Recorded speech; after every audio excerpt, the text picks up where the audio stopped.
see Minnesotans.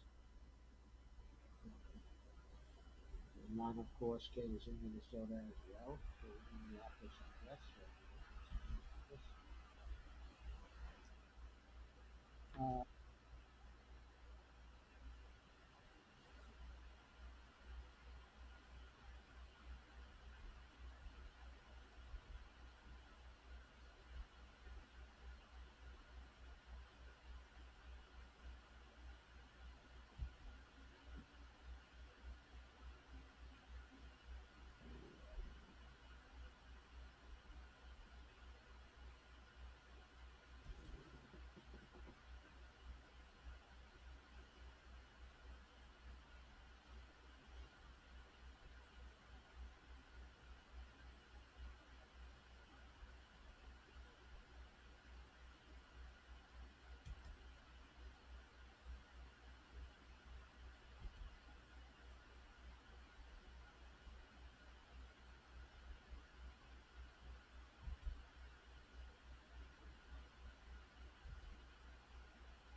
Hi, Russell. Hi, Dolores. Hi, Steve. Let me adjust this so you can see me. Hey, how you doing? I want you to notice I'm not wearing a blue shirt tonight.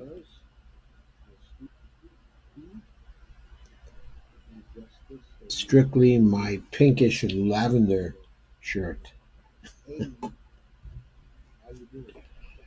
I hope everybody's happy with this one. So, there were three things I wanted to discuss at once. There's something I've been wanting to talk about for some time. It's about the foreign policy of Russia, okay, in Syria. Also, secondly, I wanted to talk about a new digital privacy bill, which has been introduced into the House and which is very, very promising. It's a Democratic bill, of course, so it's not likely to pass the Senate anytime soon, but it could be one of the first things to be entertained in 2021. So it's important to keep an eye on it. And I wanted to talk about Joe Biden's silliness, which is reaching new heights of tomfoolery and ridiculousness, I think. And that seemed to be worth just a few words.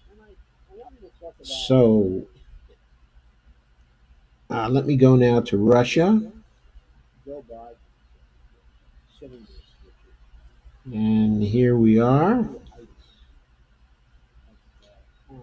We should be at Russia now, or if you're not getting it quite yet, you should be getting it in just a minute. Well, Bonnie says there's a tiny echo, so I'll go back and adjust that. I'm pretty sure I know what that is since it's a tiny echo.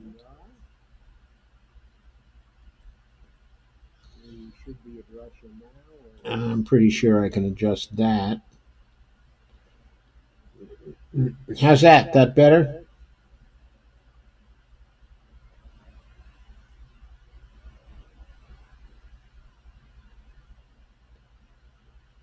How's the sound, everybody? Oh, Russ says it's sounding good tonight. Oh, Mad Hildebrand has joined. Hi, Mad. Hi, Bonnie. Hi, Byron Montgomery, and hi, Stephen Wolfbrandt. Nice to see you. So I'd say we have a quorum, so let's go ahead. This article about Russia appeared in Truthdig, and the title of it is Russia Isn't Getting the Recognition It Deserves on Syria. This one was written by Scott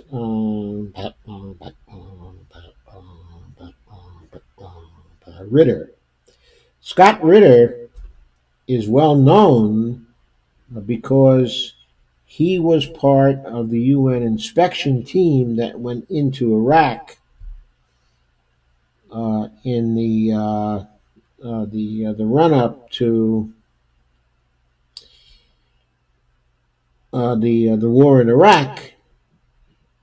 Okay, when the United States accused the Iraqis of having weapons of mass destruction, and Scott Ritter and the UN team, okay, or I should say the UN team with Scott Ritter, okay, a part of it was never able to verify that, and they warned against it.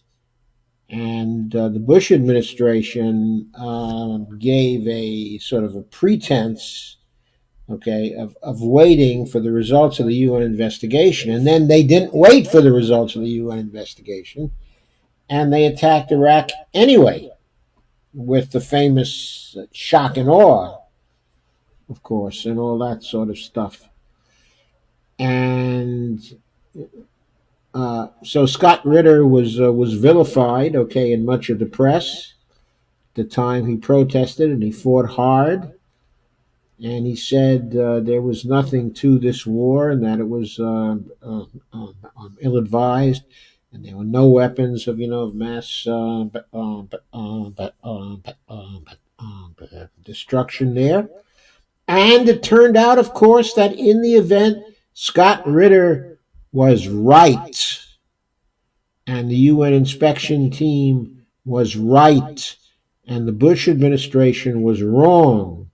And how many trillions of dollars in deaths later are we looking at? Some people are talking $7 trillion spent on all the interventions in the Middle East. And of course, the Middle East in tatters, chaotic, all over, and backlashes increasing the power of the terrorism because the Middle East, okay, is broken. And of course, the brushback to the United States, very, very serious over this period of years.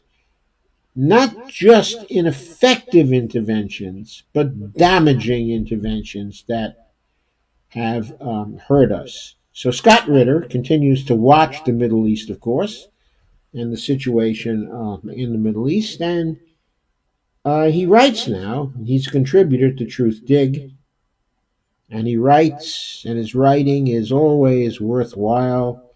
Let me put this on clearly so you can see this. At a time when the credibility of the United States, let me make sure my sharing of that is okay. Yes, it is okay. At a time when the credibility of the United States as either an unbiased actor or a reliable ally lies in tatters, Russia has emerged as the one major power whose loyalty to its allies is unquestioned, and whose ability to serve as an honest broker between seemingly intractable opponents is unmatched. Highly complimentary, right? What's the reason for that? Well, we'll find out in just a minute. There is to be peace in Syria. It will be largely due to the patient efforts of Moscow, employing deft negotiation, backed up as needed by military force, to shape conditions conducive for a political solution to a violent problem. If ever there was a primer for the art of diplomacy, the experience of Russia in Syria from 2011 to the present is it. Like the rest of the world, Russia was caught off guard by the so-called Arab Spring that swept through the Middle East and North Africa in 2010 to 2011, forced to watch from the sidelines as the old order in Tunisia and Egypt was swept aside by popular discontent.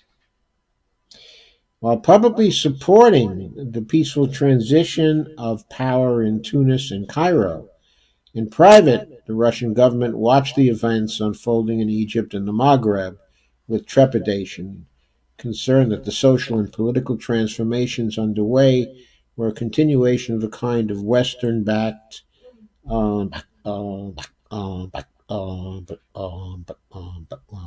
color, but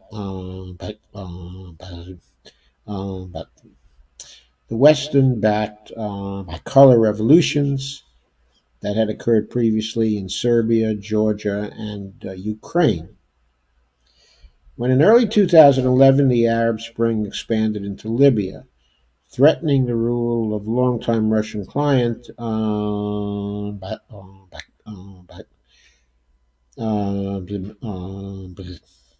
longtime Russian client, Gaddafi, Russia initially supported the creation of a UN-backed no-fly zone for humanitarian purposes, only to watch in frustration as the US and NATO used it as a vehicle to launch a concerted air campaign in a successful bid to drive Gaddafi from power. By the time Syria found itself confronting popular demonstrations against the rules of President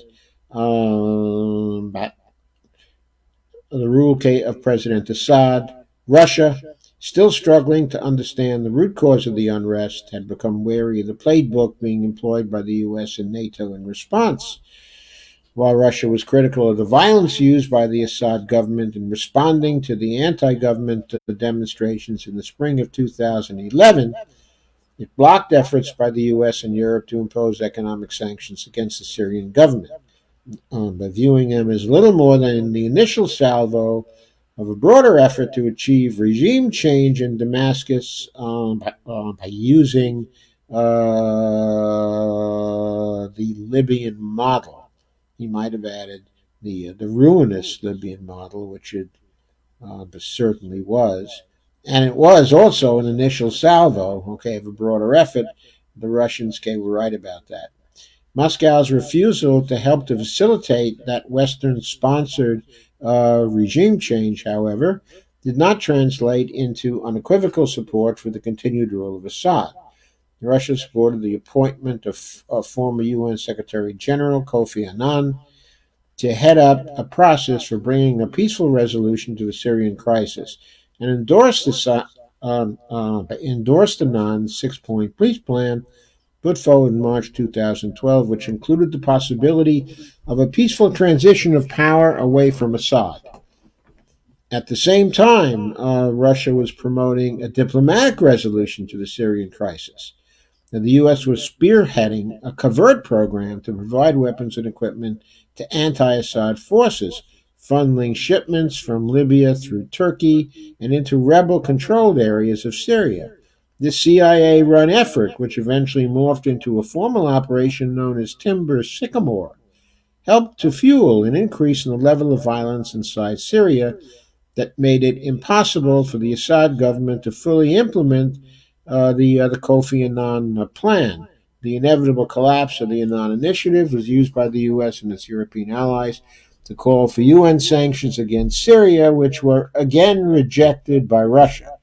So, in other words, we created an operation that prevented the peace plan from going through, and then, having caused that situation, we used it as an excuse by the U.S., okay, by ourselves, okay, and our allies, to call for UN sanctions against Syria, which are again rejected by Russia, but of course, which we have been employing against Syria since that time, creating considerable chaos and suffering in that state.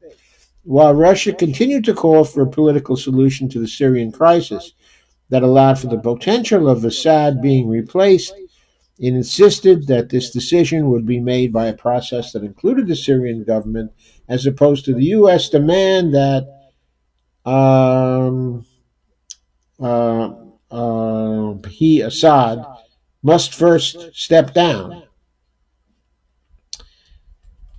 The failed Annan initiative was replaced by a renewed UN sponsored process known as Geneva II, headed by Lakhdar Brahimi, a veteran Algerian diplomat with extensive UN experience.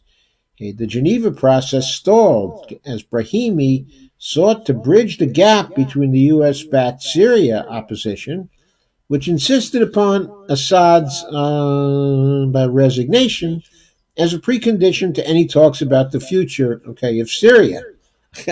Okay, in other words, the Syrian opposition took that particular position because they were U.S. backed and they figured they would win. And Russia, which continued to insist that the Assad government have a voice in determining Syria's future. But notice how consistent the Russians have been up to this point in the story in not being completely soft on Assad, but also insisting that the Syrians had to shape their future, and rejecting the U.S. position that it was necessary for Assad to immediately step down. Complicating these talks was the escalation of violence inside Syria, where anti-Assad forces, building upon the massive amount of military aid received from the United States. By the way, at this time, the recognized government of Syria In other words, the legitimate government of Syria from an international perspective was still the Assad government. The Assad government never gave the U.S. any sort of a check to intervene in Syria. But nevertheless, we gave a massive amount of military aid to the revolutionary forces in Syria trying to get rid of Assad. Now, under international law, we had no right to do that. I mean, that was a violation, okay, of international law. Anyway, that aid was received from the U.S., Saudi Arabia, and the Arab Gulf states. Okay, and they aggressively pushed for a military victory that would moot the Geneva II process. Friendly, peaceful people, right? Peaceful parties. By June 2013, the situation had devolved to the point that the U.S., citing allegations that the Syrian government was using a nerve agent against the rebel forces, was considering the establishment of no-fly zones in northern Syria and along the Jordanian border. While sold as a humanitarian move, okay, designed to create safe zones for Syrian civilians who were fleeing the fighting, the real purpose of these zones was to carve out large sections of Syrian territory where the opposition could organize and prepare for war under the umbrella of U.S. air power without fear of retaliation by the Syrian government. Isn't that sweet? Okay. So, the concept of Syria's chemical weapons being used by the U.S. to justify military action against the Syrian government was not hypothetical. 2012, President Obama had declared that any use of chemical weapons by the Syrian government would be considered a, quote, red line. Hope you remember the red line, unquote. Forcing the U.S. to act. When in August 2013 a major chemical weapons incident occurred in Ghouta, note, conclusive attribution for the attack does not exist. The U.S. and NATO contend that the Syrian government was behind the attacks, which the Russians and the Syrian government claim were carried out by anti-Assad opposition for the purpose of compelling intervention by the U.S. Because of this, it looked like the U.S. would step in. Okay. Note, there was hardly any coverage of this at the time. You could find some in the media if you were looking, but all the coverage which was given to this, when there was coverage, was from the viewpoint of the U.S. and the NATO story. The press never deigned to tell the Russian and the Syrian government side of it. Now that, of course, was covered, okay, by RT News to some degree, but who watches RT News? Only crazy people like some of us, right? So, anyway, it looked like the U.S. would step in, going on with the article. Committing to a larger war in Syria was not a politically popular move in the U.S., however, given the recent experience in Iraq. And when Obama met with Putin during the G20 summit in St. Petersburg, Russia, in September 2013, the Russians suggested a solution. It was the disarmament of Syrian chemical weapons under the supervision of the Organization for the Prevention of Chemical Weapons, OPCW. The Secretary of State, John Kerry, opened the door to that particular possibility.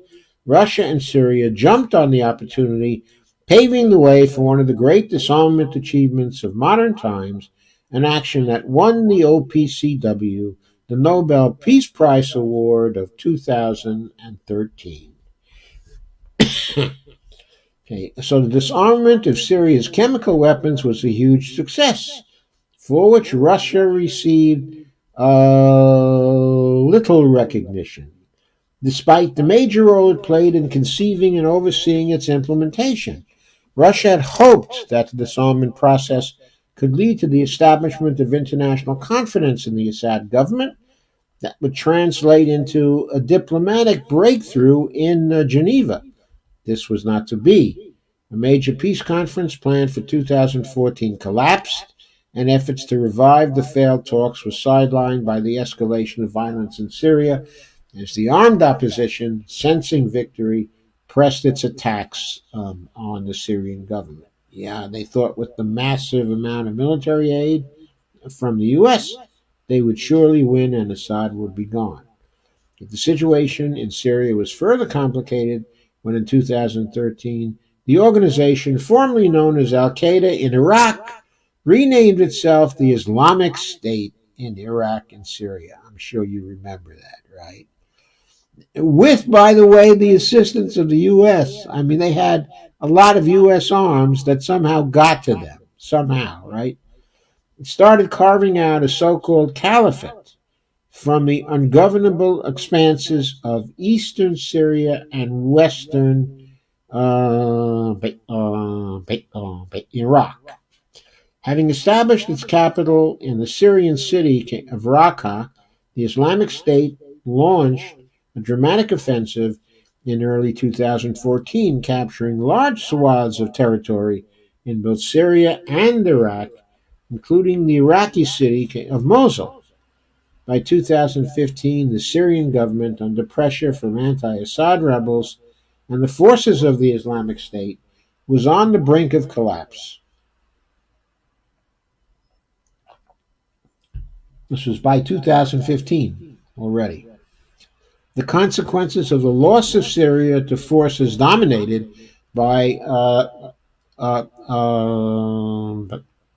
radical Islamic ideology do not seem to have been fully considered by those in the West, such as the U.S. and its European allies, which were funneling military aid to the rebel forces. But for Russia, however, which had its own experiences with Muslim separatists in the Caucasus region, the Caucasus region, I should say.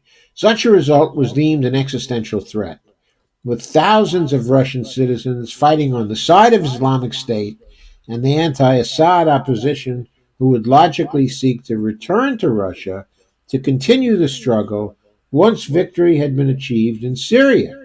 Yes, there were Russians in Syria fighting on the side of the Islamic State. And the Russians didn't want them coming back. They wanted them dead, of course. In September 2015, Putin urged the Russian parliament to approve the intervention of the Russian military on the side of the Syrian government. The parliament passed the resolution, thus beginning one of the most successful military interventions in modern times. The impact of the Russian intervention was as dramatic as it was decisive.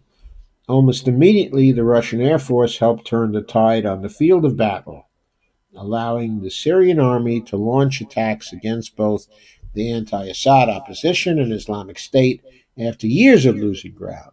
The Russian intervention helped pave the way for the commitment of Hezbollah and Iran of tens of thousands of ground troops who helped tip the scale in favor of the Syrian government. The presence of Russian forces nipped in the bud all talk of Western military intervention and created for the conditions for the Syrian government to eventually recapture much of the territory it had lost to Islamic State and the anti-Assad rebels. So the connection between the military action and diplomacy is a delicate one. For some nations, like the United States, diplomacy is but a front for facilitating military action. The efforts to secure a UN Security Council resolution on the eve of the 2003 invasion of Iraq stand as a prime example. Now, for Russia, however, the decision to intervene militarily in Syria was not seen as an end unto itself, but rather as the means by which Russia could shape the political landscape in such a manner as to make a political solution realistic. From the Russian perspective, the Geneva II process was an empty shell, having been hijacked by Saudi Arabia and its anti-Assad proxies. In January of 2017, Russia took the diplomatic offensive, okay, initiating its own peace process through a series of summits held in the Kazakh capital, okay, of Astana. This process, which brought together Turkey, the Syrian government, and Iran, together with Russia, quickly supplanted the Geneva II talks as the most viable vehicle for achieving a peaceful resolution to the Syrian conflict. Where was this covered in the American media?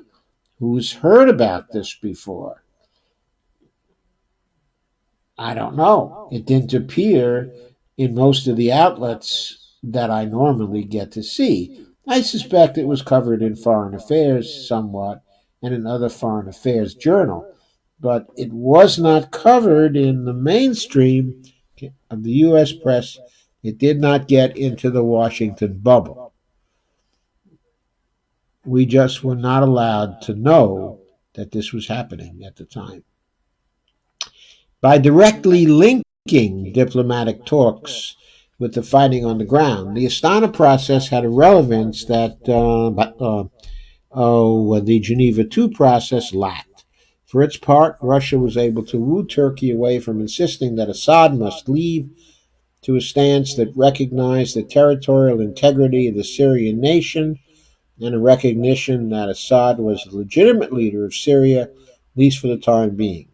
The Astana process was lengthy and experienced its share of ups and downs, but today it serves as the foundation of a peace process that, unlike any of its predecessors, has a real chance of success. Bridging the gap between the finesse of diplomacy and the brutal violence of military action is one of the most difficult tasks imaginable. For its part, the UN is undertaking so called peacekeeping operations with mixed effect. In recognition of the importance and difficulty of this kind of work, the Nobel Committee awarded the 1988 Nobel Peace Prize to the UN peacekeepers. When the diplomatic solutions reached in in Astana needed to be implemented in Syria, Russia turned to the most unlikely source for turning objectives into reality: the Russian military police, a relatively new entity in the Russian military establishment, formed only in 2012.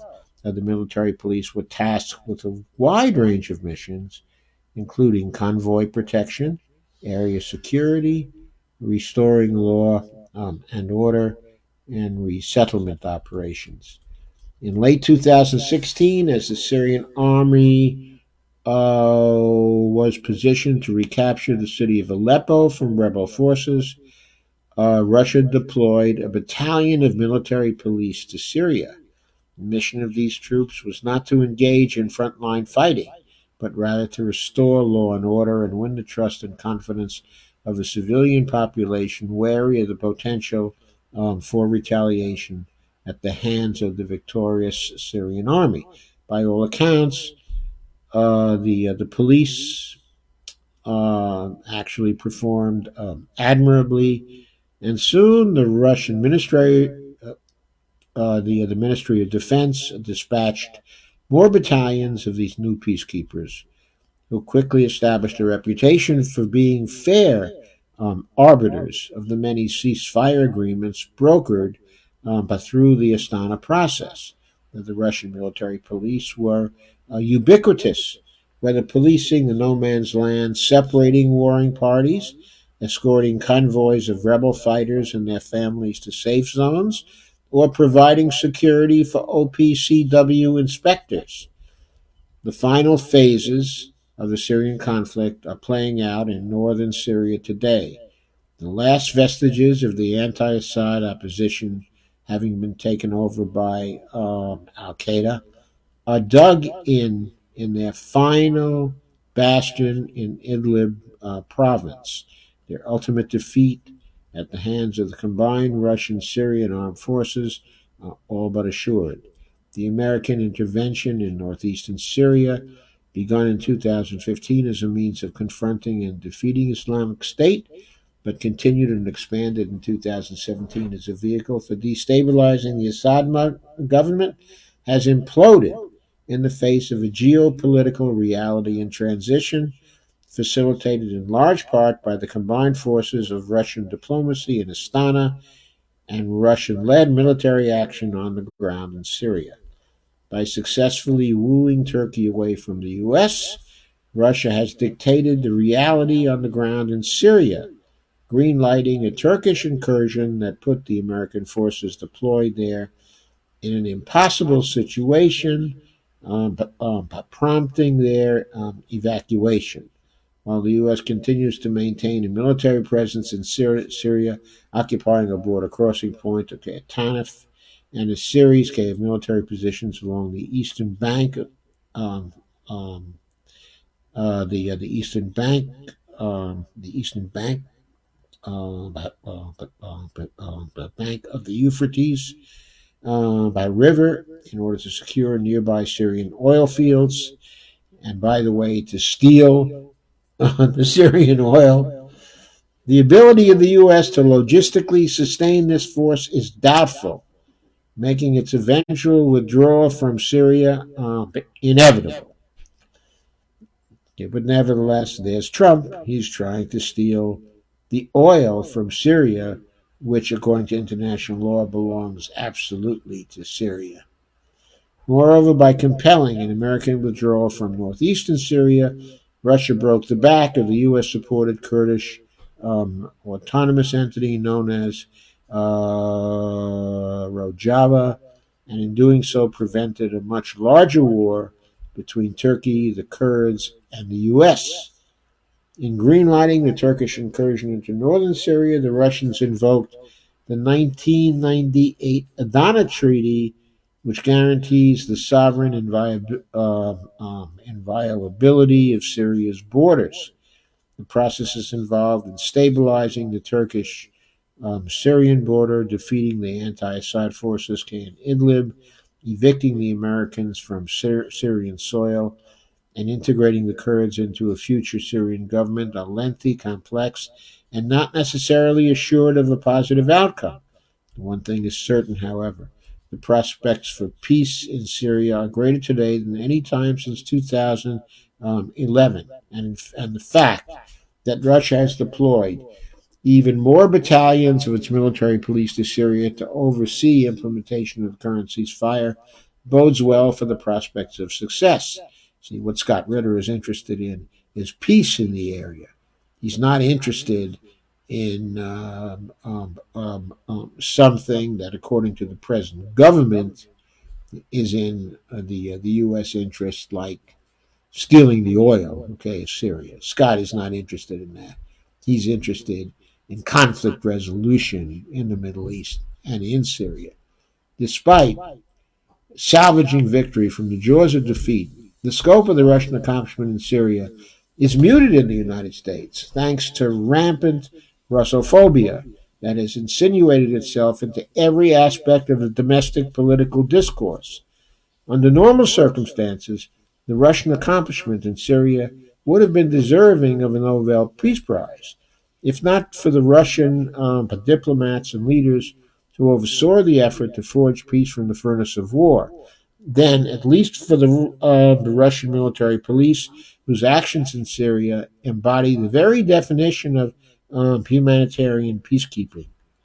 Over time, international historians will come to appreciate what Russia accomplished in Syria, potentially ending a sectarian conflict that could easily have served as the foundation for a decades long conflagration with regional and global consequences.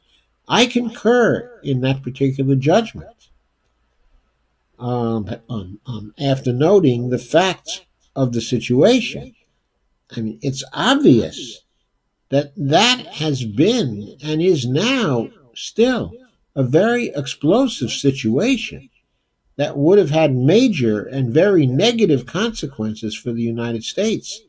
And it's a very good thing that, assuming we do replace Trump fairly soon in one way or another, that whoever is the new president will be in a position to end that explosive situation for the United States.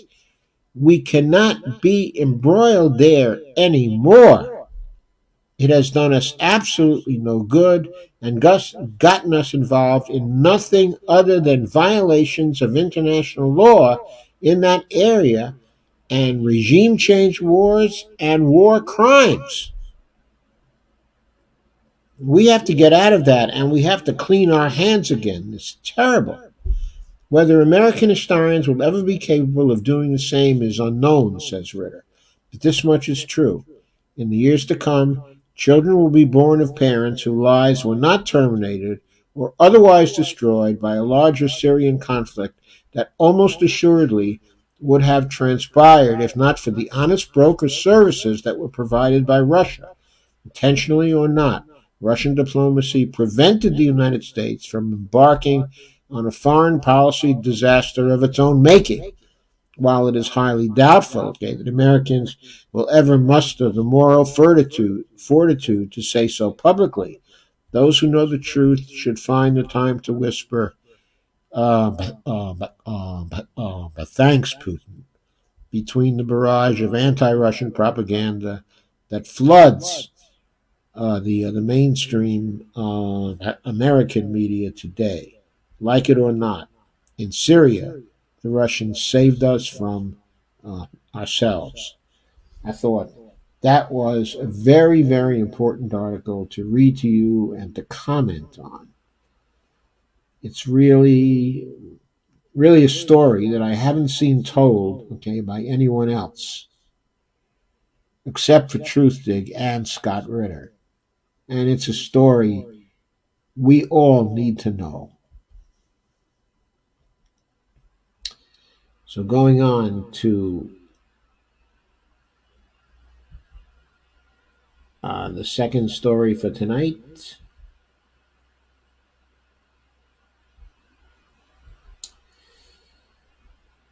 Which is that the Democrats have a new online privacy bill, heralded as chance to build an alternative road to a digital future, quote unquote. It was written on November 5th, 2019 by Jessica Corbett, a staff writer at Common Dreams, and was published in Common Dreams. Let's look at the Clearly version of it.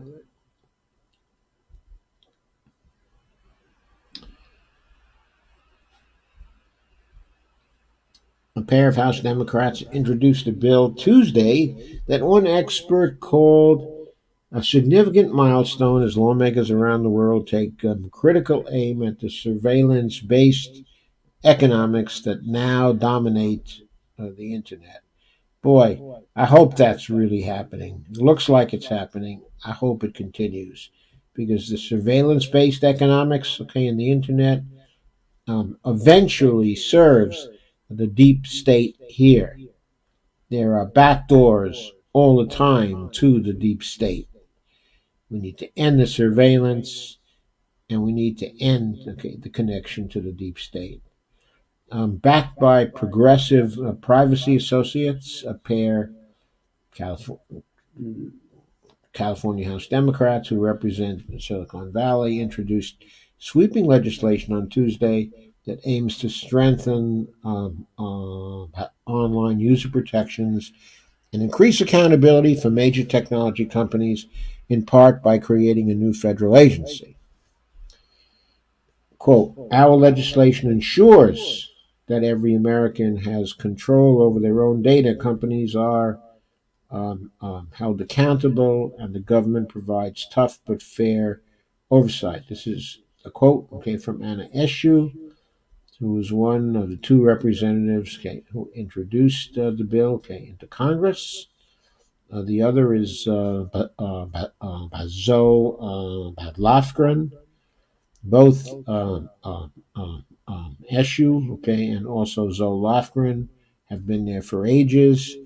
If I recall correctly, Zoe Lofgren has been there maybe even since the early 70s. It's been a very long time. If not the early 70s, then certainly the early 80s. But anyway, it's the Online Privacy Act of 2019, and there's a PDF link in the article, okay, that I've given you, okay, a link to. And quoting from Lofgren, our country urgently needs a legal framework to protect consumers from the ever-growing data collection and data sharing industries that make billions annually off Americans' personal information. The Online Privacy Act creates a robust framework that balances the actual needs of businesses with fair privacy rights and expectations for users. Unquote. The new legislation is now ranked number one by the Electronic Privacy Information Center, EPIC, among all the privacy bills currently pending in Congress. The bill, okay, by Eshu and Pat Lofgren, sets out strong rights for Internet users, also promotes innovation and establishes a data protection agency, said EPIC Policy Director Catriona Fitzgerald. This is the bill that Congress should enact, unquote. Specifically, as a joint statement from the Congresswoman detailed, the bill protects individuals, encourages innovation, and restores trust in technology companies by doing the following: creating user rights. The bill grants every American the right to access, correct, or delete their data. It also creates new rights, like the right to impermanence, which lets users decide how long companies can keep their data, placing clear obligations on companies. That's the second aspect, placing clear obligations on companies. The bill minimizes the amount of data companies collect, process, disclose, and maintain, and bars companies from using data in discriminatory ways. Also, companies must receive consent from users in plain, simple language. That's consent from users to use their data. Okay, next, establishing a digital privacy agency, okay, the DPA. The bill establishes an independent agency led by a director that's appointed by the president and confirmed by the Senate for a 5-year term. Okay, the DPA will enforce privacy protections and investigate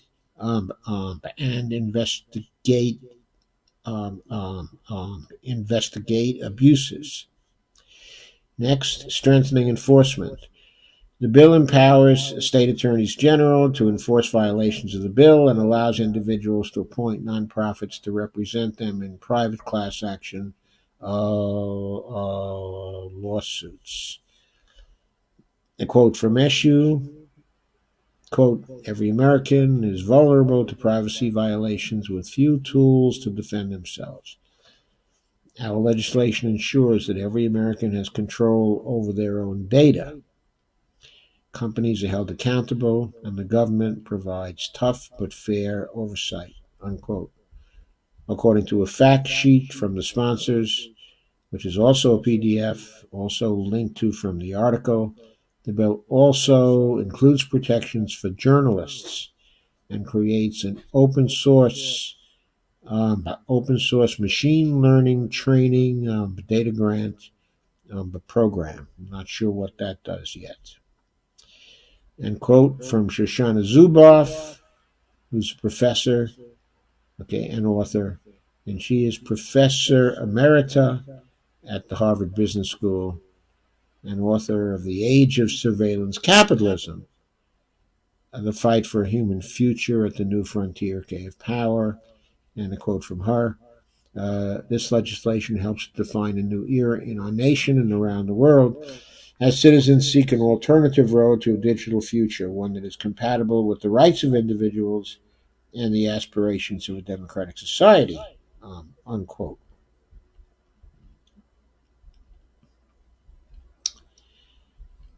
And she also called, the proposal by Eshu, and Lofgren, quote, a significant milestone.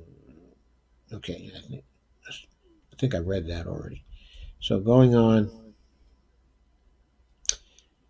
quote, oh, this legislation is a game changer in several key ways.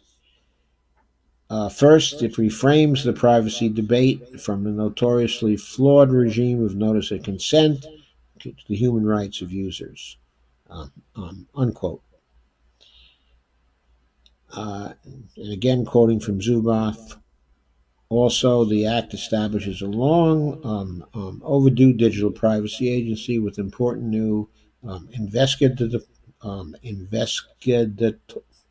investigatory, legal, and law enforcement powers.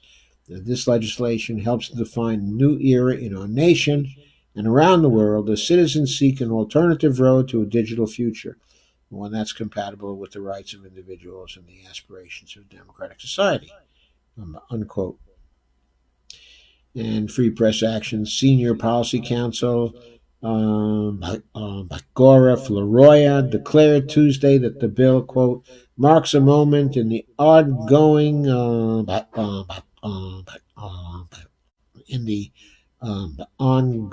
legislative debate around consumer privacy, unquote.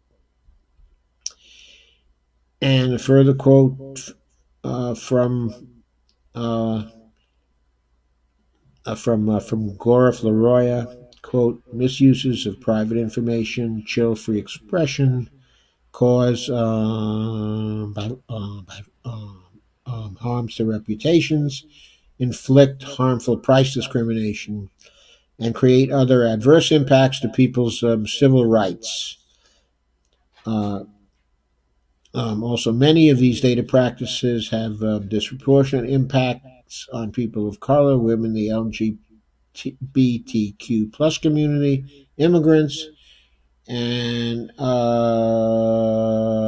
religious minorities and other marginalized groups, unquote.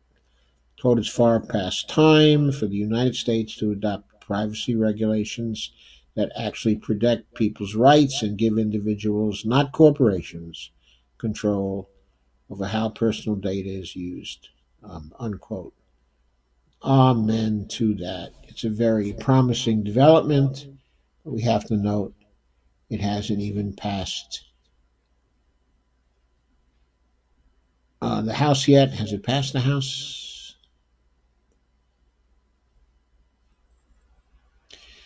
No, it's been introduced into the House.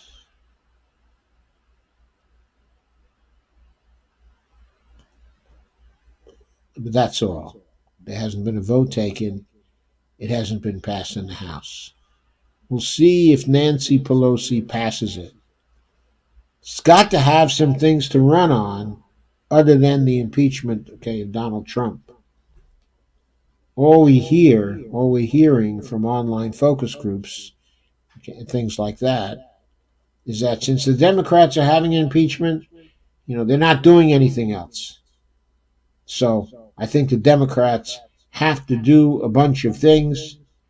They have to present them to the Republican Senate, place the pressure on that Senate, and start running on those things. Okay. They have to go through with the impeachment of Trump because Trump right now is a moral hazard. We have to establish that presidents in office can be punished when they violate the Constitution of the United States. So I think that has to go forward. It should go forward fast. It should be done on broader grounds than simply the Ukraine situation. There are many violations, of the Emoluments Clause. Those have to be brought to the front and presented in front of the public. There are so many of these violations. But it's important that at least the public have a list of them that people can see. They can realize that this president has absolutely been lawless. Absolutely lawless. and needs to be replaced for that particular reason. So that has to go on. Okay, but the Democrats also have to establish a positive record that they can run on. And they're not doing that now. They need to pass the Medicare for All bill now. And they need to pass Green New Deal legislation now. Let the Republicans not give it a vote. Let the Republicans simply knock it down. Let them run on that. It's about making them run on that. That's what it's about.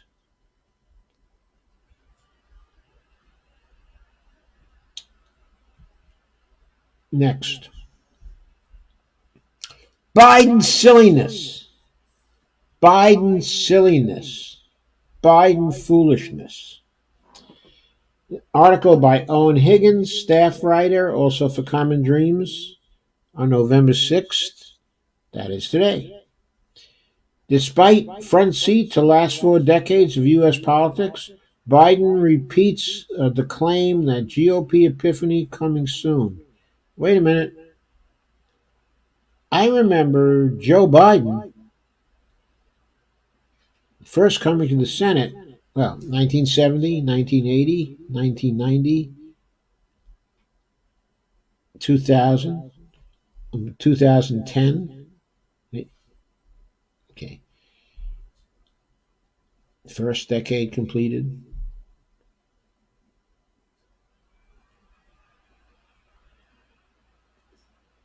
I think it's closer to 5 decades than to 4 decades. I'm sorry. As I recall, he's been around at least since 1972. I may not even recall correctly. He may even have been around. He may have even been first elected in 1968.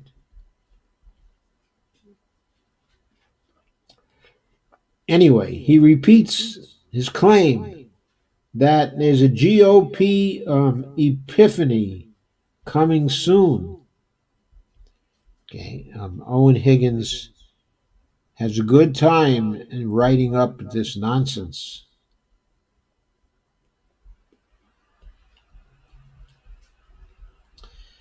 Former Vice President Joe Biden, one of the 3 front runners. What's that about? How can he still be the front runner? How is that possible? For the 2020 Democratic presidential nomination on Wednesday, repeated the assertion that if President Donald Trump was not in office, the Republican Party would happily work alongside Democrats in Congress and the White House to get things done. With Donald Trump out of the way, you're going to see a number of my Republican colleagues have an epiphany, said Biden. Mark my words, quote unquote. Mark my words. Biden's comments came as a part of a longer soliloquy on rival Senator Elizabeth Warren, who Biden has been hammering since the senator suggested last week the former vice president was in the wrong party's primary. Quote, make it stop, unquote, author Elon Green tweeted in response. The comments followed remarks over the weekend where Biden reportedly said that, quote, the road is clear for significant change, unquote. The only thing standing in the way of the road to significant change is Joe Biden, of course. The only thing that stands in the way is Donald Trump, said Biden, who served in the Obama administration, in case we've forgotten. Quote, the only thing, unquote. Okay, blogger Atrios, one of the legendary early bloggers, I never understood why, has immediately pounced on Biden's rosy view of the GOP. Quote, explain why they never had this epiphany when your best friend was president, unquote. Atrios tweeted, referring to Republican behavior for the only 8 years, the U.S. has thus far had a black man in the White House. Quote, come on, unquote. It's not the first time Biden has made such comments. On May 14th, he told reporters that once Trump was out of office, quote, you will see an epiphany occur. You'll see an epiphany occur among many of my Republican friends, unquote. At a fundraiser on June 10th, Biden again hit the theme of GOP rebirth. With Trump gone, you're going to see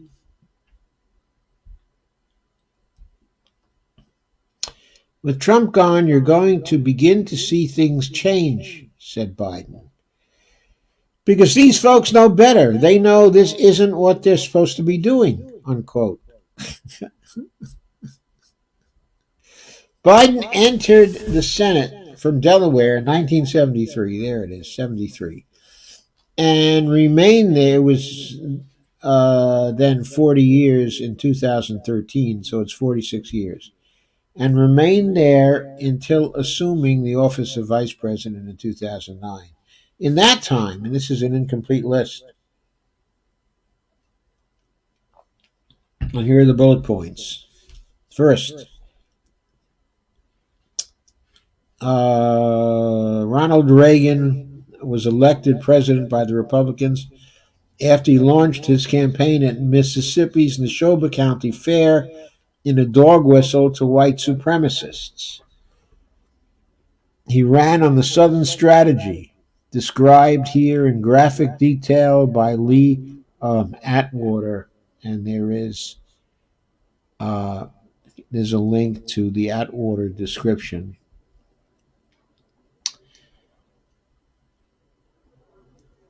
They laughed at and mocked the victims of the AIDS crisis. There's a link to that. Perpetuated the racist fairy tale of the welfare queen to cut benefits for less fortunate Americans. Continued unsupportive and hostile policies toward the LGBTQ community for decades.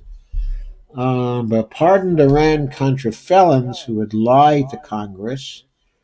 Impeached President Bill Clinton. Oversaw the implementation of a worldwide torture regime targeting Muslims. Said the party's top priority during Obama's first term was to make the country's first black president a one-term president, and by the way, to make Joe Biden a one-term vice president. Okay, and then they elected Donald Trump the president and gave him the highest approval rating in the party for a president in history. In other words, the highest approval rating, okay, among the Republicans. Okay, and again, this is an incomplete list. It's incomplete because even more outrageous things are still going on right now. They're going on every single day when more and more outrageous things are done by Trump, okay, and his administration with the full support of the Republican Party. Anyway, reactions from progressives to Biden's comments were not positive. The New Republic's Libby Watson, I'm not sure how progressive the New Republic is, but anyway, Libby Watson looked at Biden's comments in the context of the campaign the former vice president is running. Quote, it's been said many times before, but getting a healthcare system comparable to the rest of the fucking developed world is not more of a fairy tale than the entire Republican Party having an epiphany and walking away from everything they've always been. Unquote, said Watson. Well, maybe she is a progressive. And policy analyst by policy analyst Alexis Goldstein, who certainly is a progressive, was flummoxed. And she said, quote, just imagine living through McConnell, stealing a Supreme Court seat, and fighting Romney Care turned Obamacare to the death, and still somehow uttering these words, unquote, said Goldstein. So, yes, this is total silliness. It is total silliness. And that silliness was actually further embraced by Joe Biden. Okay, I believe very recently, even more recently, when he said,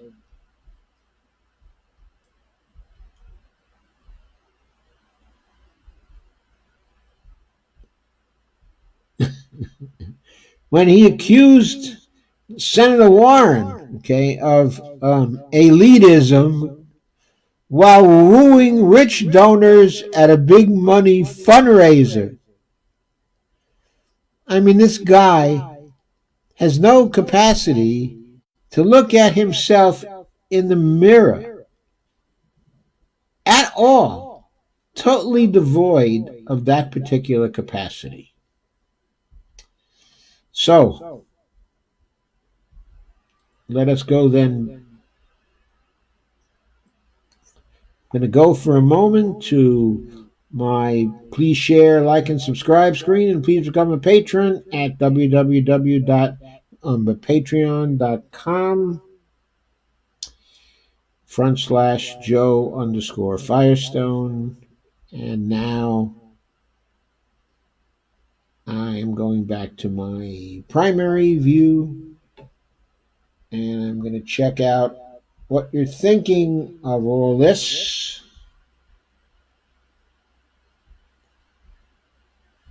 All is tonight.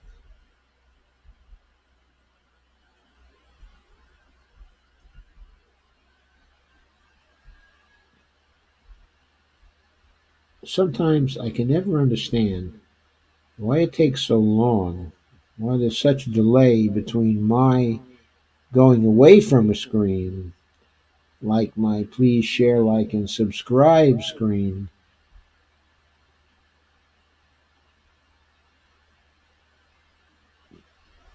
and me finally showing up.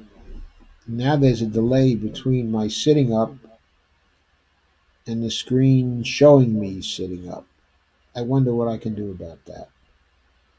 I mean, it's got to be a half a minute delay. There I am. There I am. Okay, now you can see me. My shirt is not a purple. It isn't really purple. It's kind of violet. And a lighter violet, too, Russ. And Steve says, after they threw Colin Powell under the bus at the UN speech, yeah. They threw him under the bus, but of course, he showed their pictures for them.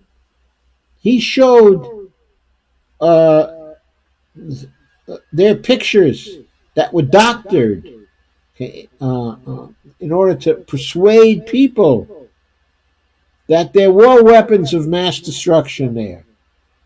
And it was all a lie. They used Colin Powell. And he hasn't been in government since then. So hi, Steve Gonzo. Hi, Sam Hollenbeck. Hi, honey. That's my daughter. I'm saying honey too. And hi, Randy Hedgebeth. And Marit Bakili. Nice to see you here. Rob Rivera. Hey, Rob. How you doing? I'm doing fine. So, Rob, am I wearing a blue shirt today or not? Anyway, any comments about all this, folks? I thought that Syrian story was really astonishing. And the Digital Privacy Act is a very good sign that at least something constructive is going on in all this mess. And the silliness of Biden was worth a laugh. And we really got to highlight these things from time to time because perhaps his silliness will get through to people and his support will collapse in time for him to withdraw from the Iowa primary. Get out of the way.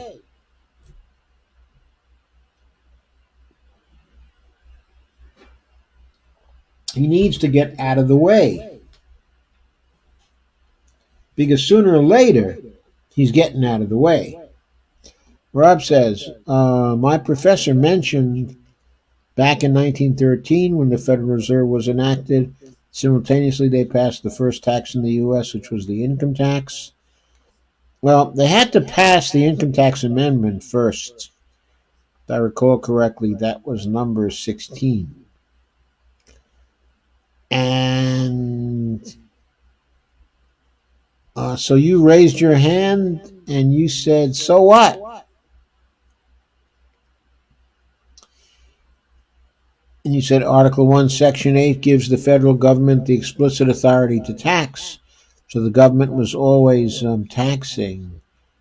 And he said the only thing the government was taxing was tariffs. And he was right.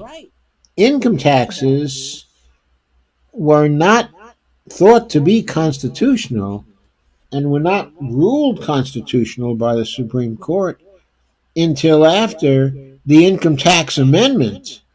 The 16th Amendment, again, if I recall correctly, was passed in the United States. That was the amendment that made it clear that the income tax was constitutional. Okay.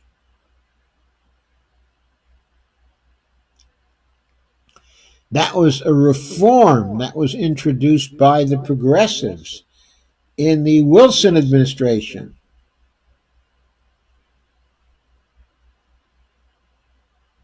He said, wow, a purple shirt. A violet shirt, Rob. A violet shirt. It's YouTube distorting the color of this shirt.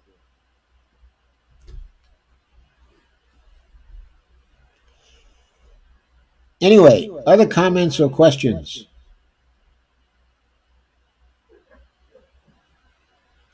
So let me ask you, aren't you angry that the mainstream coverage, okay, of the Syria situation has not featured the story of what the Russians have been doing there now for nearly 10 years? And the American public knows nothing about it. Nothing about it. Rob says, awesome. And Rob says, who needs to get out of the way? Uncle Joe needs to get out of the way. Joe Biden, he's a brat. He needs to get out of the way. I can call him a brat because I'm older than he is. Rob says, I don't think they needed an amendment. The Constitution states it really clearly. Well, Rob, the Supreme Court did not think so. Can I give you a quick rundown on the Syrian situation? No, Rob, you'll have to watch the video. I went over it in great detail for nearly an hour. Okay, so if you want to know about the story, all you have to do is watch the video or read the Truthdig article. All the gory details are in there. The article ends with a notion that we ought to be thanking Putin because he's saved us a ruinous involvement in wars there, perhaps for decades.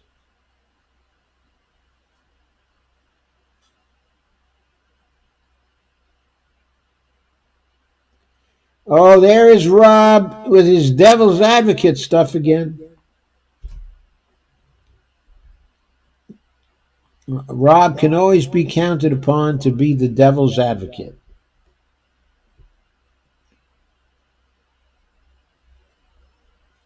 Yeah, Joe Biden is a great one for going home and eating ice cream. Jill should take him. That's where he belongs. He should be enjoying his retirement. He's made enough money since he was the vice president. Now, the Bidens have really made an awesome amount of money since he was in the vice presidency.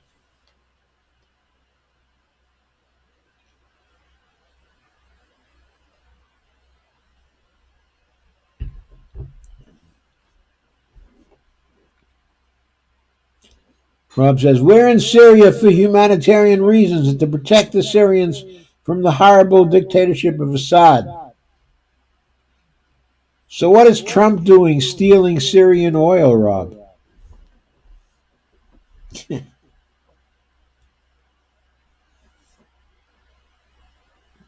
What was Obama doing supporting Islamic State in Syria?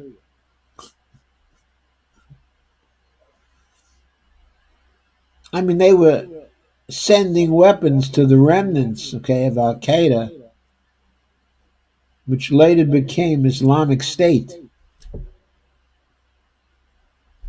thinking they could use them against Assad and not get burned by it. Guess what? We got burned.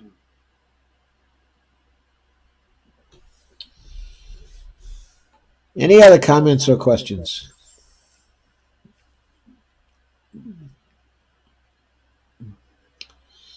Anyway, please share, like, and subscribe this.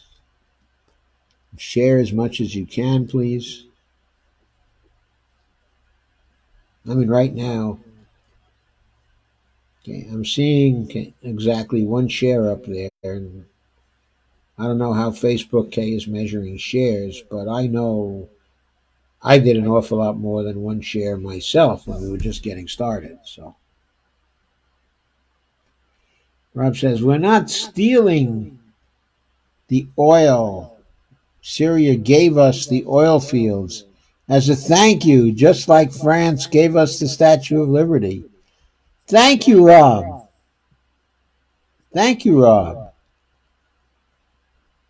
If we're in those countries, it's because they're being bad. Thank you, Rob, for sharing my video.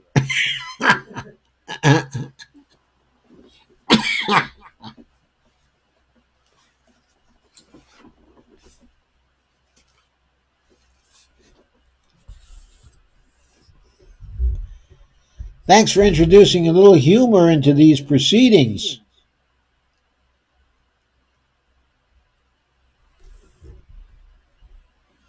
Oops, my eyes dropped below the horizon.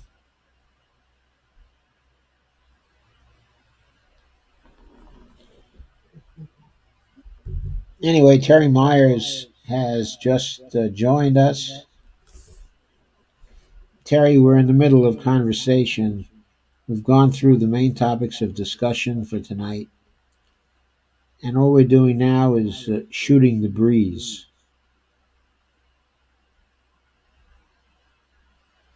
And I am soliciting more breeze. I'm wanting to know if there are any comments that people would like to make or any questions they would like to ask. Does everybody understand that Senator Warren made a terrible mistake in her pay-for plan? That this is going to hurt her tremendously? Because it's going to hurt her actually among progressives. She's going to lose progressive support. And she's not going to gain any mainstream support, okay, by doing this either, because this is a stupid thing to do from the standpoint, okay, of businesses. They are bound to think that a head tax of 9,500 a person is a really, really bad thing to do.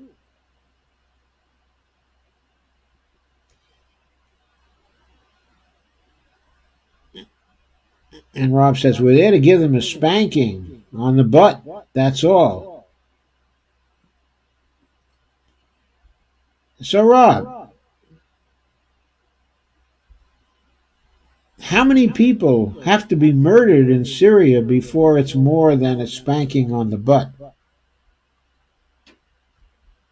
How many more? Rob asks, why won't Congress impeach the president on the basis of his taking the oil? Isn't that an impeachable offense? It's a violation of international law,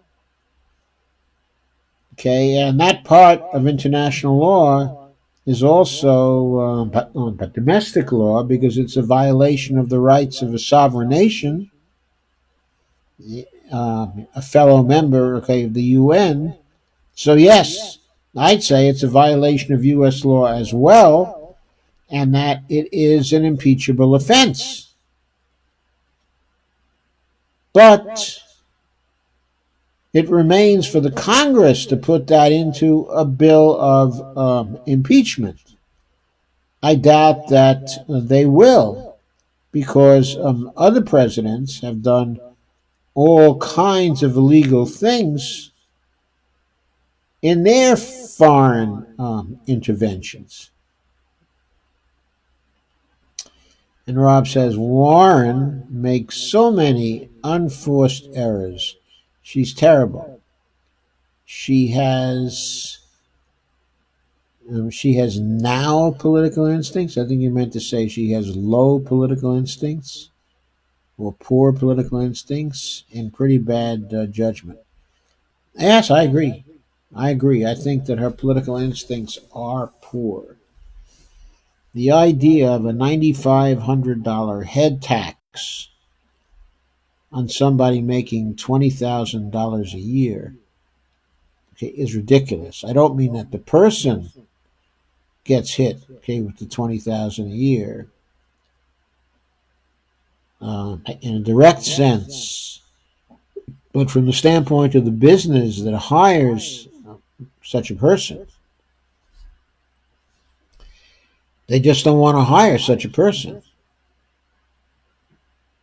because they're paying that person $20,000 because they never meant to hire that person at $30,000. So now she's coming forth with a bill and she's saying, well, it's too bad to hire that person. It's going to cost you almost $30,000. So maybe you better not hire that person at all. If that's the message they're going to get.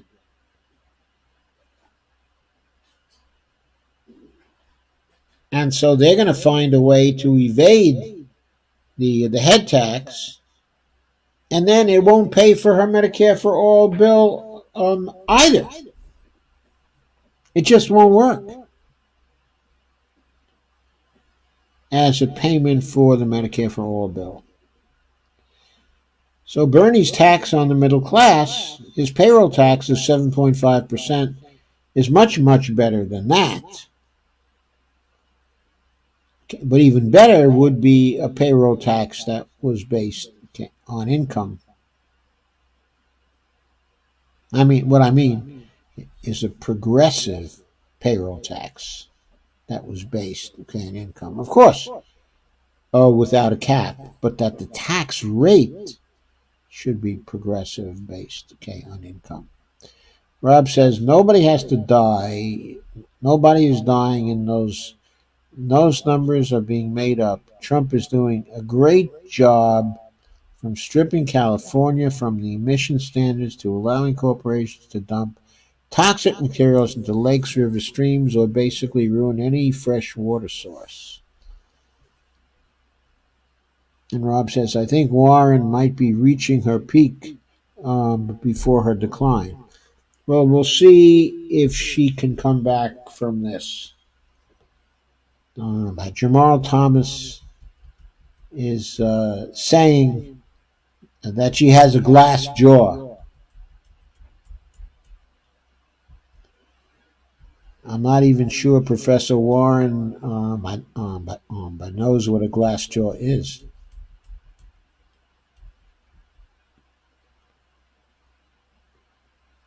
Anyway, any other comments or questions? If not,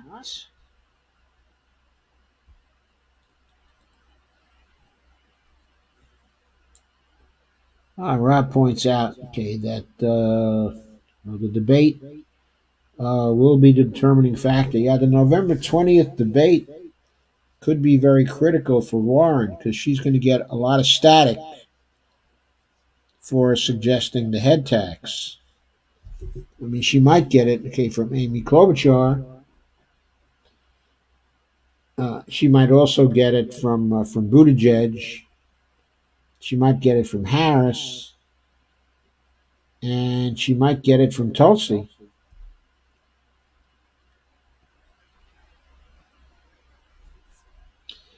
And she could end up in a bad way after the November 20th debate. But we'll see. I mean, it might not happen because look, how is Joe Biden staying up there so well?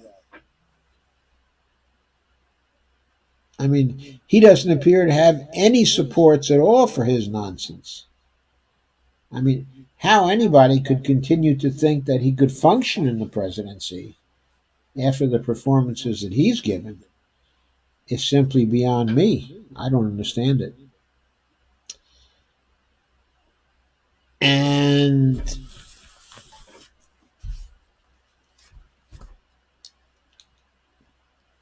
Rob says Warren just folds under the slightest pressure.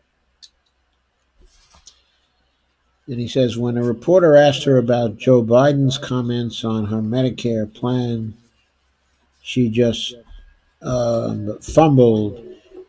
She looked like a rookie.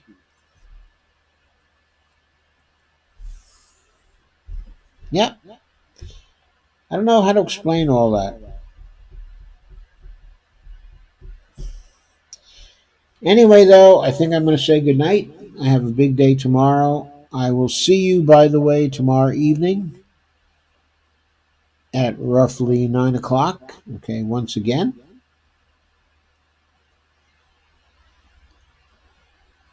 And thank you for coming today. And thank you for hanging around.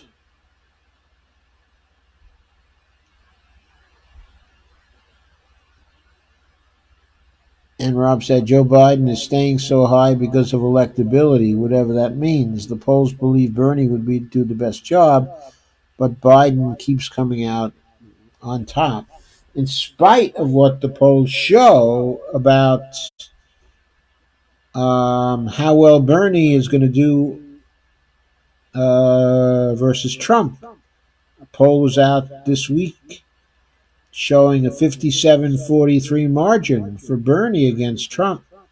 Biden had only 12, and Warren was at 8.